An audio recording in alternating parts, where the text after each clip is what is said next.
Welcome to the coolest stuff on the planet. Hey dudes, welcome to the podcast. I'm Rachel. Sitting across from me is Catherine. And this is the coolest podcast on the planet. Very cool.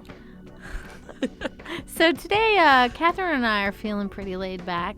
Right, Catherine? I would say so. We're chilling out. Yeah, I got a frosty drink right here. That's right, and I got one too. All right. So today we thought we would check out another cool place that's inspired by Catherine's travels. Right, Catherine? Yeah. So we're going to make a stop in Key West, which is technically the southernmost point in the United States. So, Catherine, take it away. Yeah, I used to live in South Florida, and I did that drive down to Key West more than one time.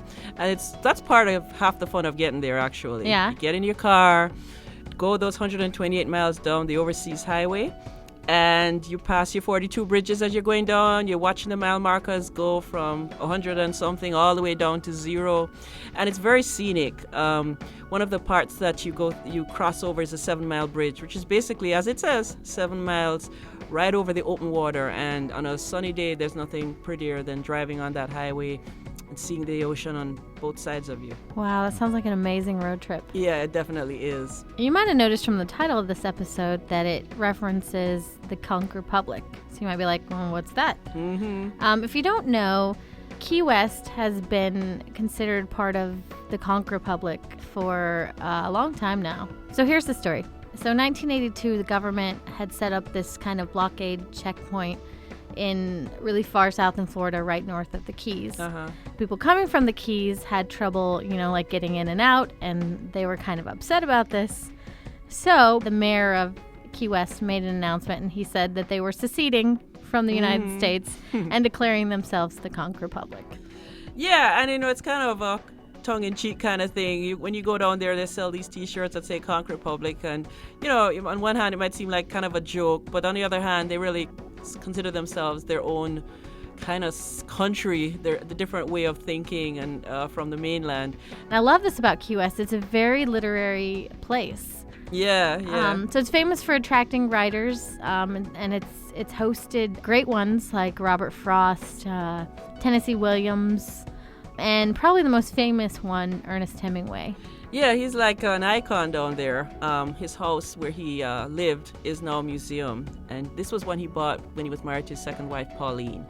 I've been there, and it's a lovely house to see, but one of the really cool and interesting things is all these cats that just wander around that have 6 toes. They got an extra digit on each paw, and they're sort of like the mascot there. They're all descended from cats that Ernest Hemingway himself actually owned, and they're all over the grounds. They're in the they're sleeping in the beds as you tour. They're all over the place.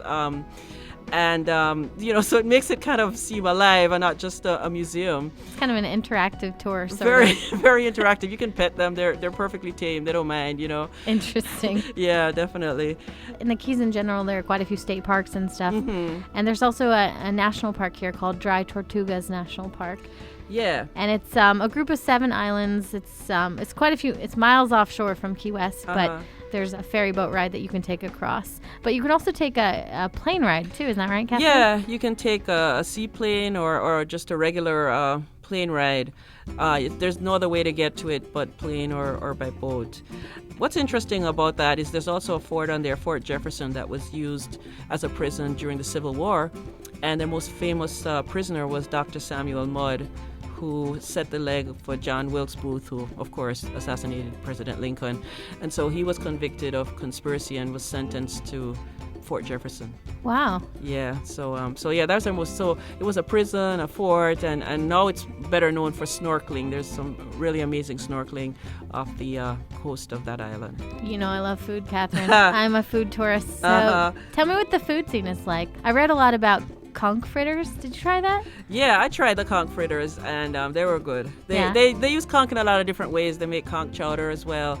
And the most famous food, you could say, export is the key lime pie, which originated in Key West. Oh, okay, I wondered. Yeah, and it's made, they use a special lime. The real traditional one is made with this key lime, which is a really tiny lime, much smaller than the typical Persian lime that you would buy in the supermarket.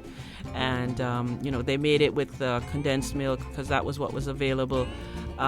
in the days before refrigeration. So that's kind of how it started. And of course, you can get it anywhere in the world, but it's probably the best there. It's huh? the best Is there. It? You want to go try it there if you're in Key West. That's one thing you would definitely want to sample. All right, writing that one down on my list. Uh-huh. I was also reading that there's such an interesting mix of people there. So, did you do any people watching while you were visiting? You know, you can't help it. You're walking down the road and, Unless you cover and your you're eyes. like, what was that? Two things I remember. I remember being there, over New Year's Eve, and, rather than the ball drop that they'll have in New York, they were dropping this 8-foot-long high-heel red shoe ridden by a drag queen, coming right down over on Duval Street. The other place to go if you want people watching is Mallory Square, which is... Oh, right. I was reading about that. You read about... Yeah, everybody goes there for the sunset, right? Well, and in fact, I think that's where the secession announcement was made from Mallory Square. Well, that would be the place. And, there's a lot of street performers. There are jugglers. There's a woman who has some trained cats who do tricks. And, just all kind of madness there. And people stand there, watch the sun go down there. Well, Key West sounds like a pretty awesome place. I would definitely recommend it. I'll just take a lot of sunblock and I'll just go down there, Catherine. Yeah, exactly. I will brave any sun for key lime pie. So, if you want to learn a little bit more about Key West, we have a great article.